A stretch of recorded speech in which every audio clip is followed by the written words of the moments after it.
here with Health and Happiness, bringing you exercise and nutrition tips for a healthier and happier you.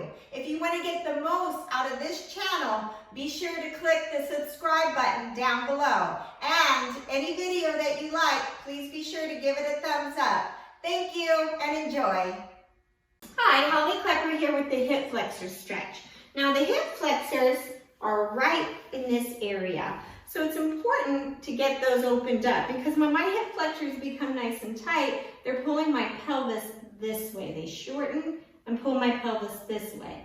So easy to get the hip flexors nice and tight because a lot of what we do in everyday life, from sitting, walking, running, we're moving through the hip flexors. Another way to really tighten up the hip flexors, and let me show you real quick, is when you go to a lot of different exercise classes, they're doing lower abdominal exercises where you're lowering and lifting. So that's a lot of hip flexors where you're doing this up and down, lowering and lifting. Yoga, they tend to do a lot of things where you're in these isolated positions here. Or Pilates, where you're doing some hundreds like this. So it's putting a ton of stress on the hip flexors. And when we get to the exercise section, I'm going to go over how to do the lower abdominal exercise. So without getting in too much detail there, hip flexors are pulling us this way. Lower abdominals need to pull us back this way. And a lot of times when people think they're doing lower abdominal exercises, all they're doing is making the hip flexors tighter and stronger than the lower abs, pulling that pelvis into this position. So what we want to try to do is open that up. So I like the Swiss ball. This is a great way to do it if you're comfortable on the Swiss ball. One hip is on, other hip is back. I'm going to drop the knee, roll the pelvis forward, and hold. Now, I feel that pretty good here. I'm going to reach this left arm up and then grab the wrist and lean away. That's going to give me an even deeper stretch through the hip flexor. Now, if you're not real comfortable on that Swiss ball, you can do the same stretch standing, one leg forward, one leg back. If you need something to help you balance, make sure you're by a chair or a couch. I'm going to drop the knee, roll the pelvis forward, want a long stretch right through here. Mindful the front knee's right over the ankle. Again, grab on and reach over.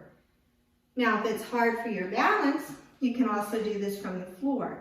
And if it's hard on your knee, just make sure you roll up a towel or you can put a pillow under there. So, pushing that hip forward, you may feel the stretch just fine like that. If you need it deeper, then you're going to reach up and over. So again, same principle, 10 seconds and then switch to the other side. If you're doing it post-exercise, you can go as long as 30 to 60 seconds. Hi, Holly Klepper here with the Piriformis Release. Now the piriformis muscle sits right where your back pocket is. It's usually called the pocket muscle. Now this muscle can get really tight and put a lot of stress on the sciatic nerve, causing tingling running down the back of the leg or just general tightness in the hip. So what I like to do is take a ball. This one in particular is the yoga tune-up ball. So this has become my favorite ball to use. I like it because it's not quite so hard. People like to use lacrosse balls, but I think they're just too hard that the body doesn't allow them in and it tenses up. So that takes away from the ability for the body to relax and open the muscle up. So with that, we're going to take the yoga tune-up ball, come over to my back. I'm going to lift the hip up, and so I'm going to place it just underneath the glutes. So as I come down, not quite on the right spot, but I move just a little bit, and right there, I can feel that naggly little bugger of a piriformis. So mine needs some attention. So what you can do is just cross fiber, run back and forth across the muscle, and do it for about 10 to 15 seconds. You can move the ball up, down and around.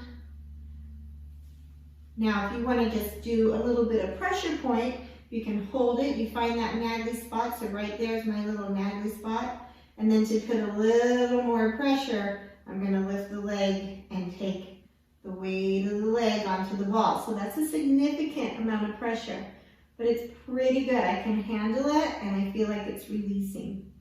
So usually hold the pressure, you should feel some release, and then we're gonna come off of it. And then switch to the other side. So you can go back and forth with the Piriformis Release. Right side, left side, right side, left side. And a lot of times you'll start to feel a good sense of release by the time you've done it 2 or 3 times. Thank you for visiting In Health and Happiness.